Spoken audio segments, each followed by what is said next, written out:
फरीदाबाद का वो haunted highway. तो स्वागत है दोस्तों आप सभी का मेरे इस यूट्यूब चैनल पर। और आई होप आप लोगों को पुरानी वीडियोस काफ़ी अच्छी लगी होंगी। तो मैं लेकर आ गया हूँ एक और आप बीती फरीदाबाद के हॉन्टेड हाईवे की कहानी। ये कहानी है मेरे एक सब्सक्राइबर की, उसने मुझे सुनाई है और जो उसके साथ हुआ वो बहुत ज़्यादा दहला देने वाला था। मेरा सब्सक्राइबर और उसका पार्टनर दोनों जने हमेशा उस हाईवे से गुजरा करते थे, लेकिन उनके साथ कभी ऐसा हादसा नहीं हुआ था जो उनके साथ उस टाइम हुआ। एक रोज़ वो दोनों रात में निकले वहाँ से। वो ट्रक चलाया करता था, तो वो दो जने चलाया करते थे एक साथ एक ट्रक को। जैसे ही वो लोग वहाँ से निकले, उन्होंने देखा कि उस हाईवे पर काफ़ी सुनसानपन है। चारों दिशाओं में कोई नहीं दिख रहा है, ना किसी की आवाज़ थी, ना किसी का शोर, ना दूरों दूर तक कोई गाड़ी। सुनसान हाईवे और उसकी गाड़ी चले जा रही थी। उसने जो देखा वो दहला देने वाला था। जैसे ही उसकी नज़र एक औरत पर पड़ती है जो कि रोड पर पैदल अकेली चली जा रही है, वो भी सफ़ेद कपड़ों में, तो उसके मन में एक बार के लिए ख्याल आता है कि क्यों ना मैं उससे पूछ लूं कि बहन जी आपको लिफ्ट तो नहीं चाहिए। पर यही सोचते हुए कि पता नहीं वो औरत क्या सोचेगी, वो इस चीज़ को नहीं पूछता और साइड से गुजर जाता है। अगली रोज़ फिर वही सब उसके साथ होता है। वो देखता है कि वहाँ फिर वही औरत पैदल जा रही है, तो उसको लगता है कि ये औरत हमेशा यहीं से गुजरती है। शायद कोई इसको यहाँ छोड़ जाता है या फिर ये कुछ और काम करती है। दोनों जने आपस में बातें कर रहे थे, मेरा सब्सक्राइबर और उसका जो पार्टनर था, जो उसके साथ ट्रक में हमेशा हुआ करता था, कि ये आखिर औरत है कौन और ये आई कहाँ से है। फिर उसने फिर से हॉर्न बजाया और साइड से निकल गया। तीसरे दिन उसने जो देखा कि वो औरत तो चल रही है, पर वो लिफ्ट के लिए हाथ आगे बढ़ा रही है। मेरे सब्सक्राइबर ने सोचा क्यों ना इसको लिफ्ट दे दूं, पर उनको नहीं पता था कि ये लिफ्ट देना उनकी जान के पीछे पड़ जाएगा।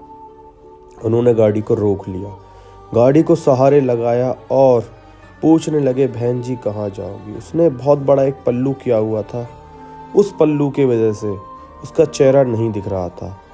उसने कुछ बोला नहीं और आगे की तरफ उंगली करके इशारा कर दिया कि मैं आगे जाऊंगी। ये इशारा उसका काफ़ी ज़्यादा डरावना था, वो समझे नहीं और उन्होंने उससे कहा, मुंह से कुछ तो बोलो बहन जी।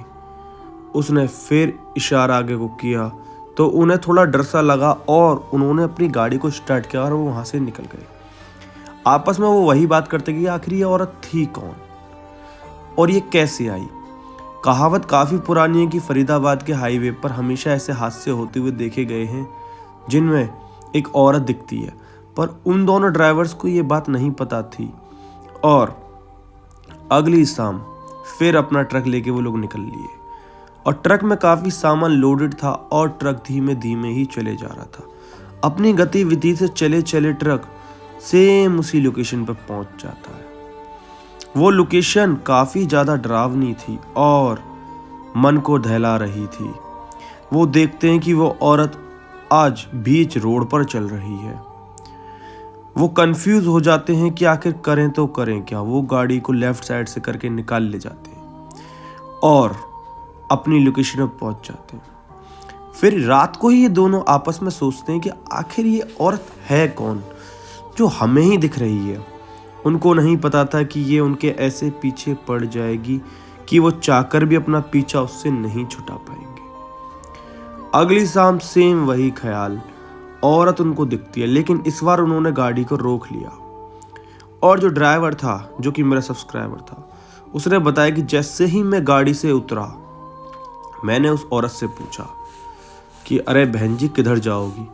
उसने अपनी गर्दन घुमाई और जो मैंने उसके चेहरे को देखा, एक पल के लिए मेरे पैरों के नीचे से जमीन खिसक गई। मैं सोच भी नहीं सकता था कि ऐसा कुछ देख लूंगा।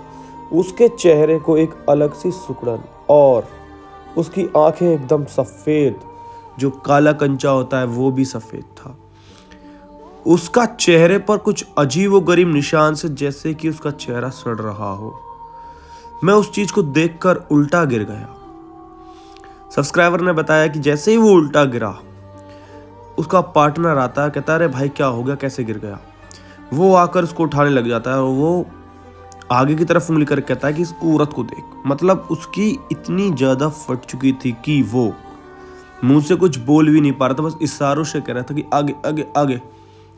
जैसे ही उसका पार्टनर आगे बढ़ के उस औरत के चेहरे को देखता है, वो भी उल्टा गिर जाता है और दोनों जने भागने लग जाते हैं और चढ़कर ट्रक में बैठ जाते हैं। गेट लगाकर ट्रक को स्टार्ट करने लग जाते हैं, पर काफ़ी कोशिशों के बाद भी ट्रक स्टार्ट नहीं होता और वो औरत बिल्कुल आगे आ जाती है उनके। वो उस चीज़ को देख के बहुत ज़्यादा डर गए थे कि आखिर ये हो क्या रहा है। फिर वो लॉरी वाले जो चला रहा था ट्रक, उसके जस्ट बराबर वाले गेट पर आती है और बजाने लगती है। जैसे ही वो गेट को बजाती है, ट्रक स्टार्ट हो जाता है और वो वहाँ से निकल जाते हैं। जैसे वो वहाँ से निकलते हैं, अपने लोकेशन में पहुँचते हैं और लोकेशन में पहुँचने के बाद आपस में डिस्कस करते हैं आखिर ये औरत थी कौन। दोनों बहुत ज़्यादा डर चुके थे, एकदम उनका बीपी भी हाई हो गया था उस चीज़ को देखकर। जब उनका बीपी बढ़ गया तो उन्होंने भी नहीं सोचा कि ऐसा कुछ उनको फिर कभी मिले। उन्होंने अपने मैनेजर से बात की कि हम वहाँ से गाड़ी नहीं लेके जाएंगे। मैनेजर को उन्होंने सारी बात डिटेल में बताई। एक औरत हमें कई दिनों से दिख रही है और आज जब हमने अपनी गाड़ी रोकी तो उसका चेहरा बहुत अजीब व गरीब था, जो कि देखकर हमारी रूह सी कांप गई। मैनेजर ने कहा ठीक है कोई नहीं, तुम नहीं जाओगे तो कोई दूसरा चला जाएगा, पर 2 दिन की और बात है, 2 दिन अपनी शिफ्ट निपटा लो, उसके बाद मैं किसी दूसरे को यहाँ से लगा दूंगा। उनको नहीं पता था कि ये 2 दिन उनकी जान के लिए इतने पीछे पड़ जाएंगे कि वो कभी सोच भी नहीं सकते। उन्होंने कहा नहीं नहीं हम नहीं कर पाएंगे, पर मैनेजर ने कहा तुम थोड़े एक्स्ट्रा पैसे ले लेना। और पैसे की जो बात होती है उसमें इंसान दब ही जाता है। वो कहता है ठीक है पैसा दे रहे हो तो मैं ले लेता हूँ, और वो लॉरी को लेकर अगले दिन फिर निकल जाते हैं दोनों। लेकिन उन दोनों को नहीं पता था कि आज का जो रास्ता है वो शायद कभी तय ना कर पाए। वो सेम वही देखते हैं कि औरत ठीक बीच रोड पर चल रही है। वो हॉर्न बजाते हैं, हॉर्न बजाते हैं, हॉर्न बजाते हैं, और हॉर्न बजाने के बाद भी वो आगे से नहीं हटती। वो थोड़ा डर जाते हैं कि हट क्यों नहीं रही है। उसका जो पार्टनर था वो कहता है अरे उड़ा दे इसको, भूती तो है, कौन सी इंसान है। वो कहता है अरे भूतनी हुई तो, वो कहता है अरे भूती होगी तो उड़ा दे। जैसे ही वो उड़ाने के लिए गाड़ी को आगे बढ़ाते हैं कि उनकी गाड़ी बंद हो जाती है और वो देखते हैं कि गाड़ी बंद हो चुकी है। वो बार बार स्टार्ट करने की कोशिश करते हैं पर स्टार्ट नहीं होती, और जो चल रही हुई आगे औरत होती है वो औरत रुक जाती है और वो वहाँ पर ऐसे रुक गई जैसे कि समा गई हो उस जगह पर। आधा घंटा बीत जाता है, ना वो औरत गर्दन मोड़ के देखती है और ना ही उन लोगों की लॉरी स्टार्ट होती है, मतलब कि ट्रक। फिर काफ़ी मिन्नतों के बाद, काफ़ी कोशिशों के बाद वो ट्रक स्टार्ट हो जाता है।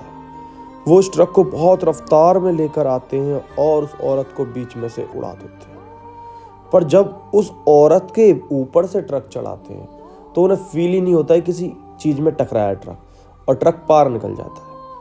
वो अपने शीशे में देखते हैं, साइड मिरर जो होते हैं, कि वो औरत वहीं खड़ी होती है रोड पर। मतलब वो एक ऐसी रूहानी शक्ति थी जिसने इन दोनों का रास्ता रोक लिया था। उस रात के बाद वो अपनी लोकेशन पर पहुंच गए और आज का दिन है वो आज तक कभी उस रास्ते से नहीं गुजरे। आई होप कहानी समझ में आ गई होगी। अगर आपके पास भी कोई कहानी है तो मुझे शेयर करिए, और ये सच्ची घटना पर ही रहती हैं तो आपकी कहानी भी सच्ची होनी चाहिए। बाकी मुझे फॉलो कर लीजिए, नई कहानी में लाता रहता हूं।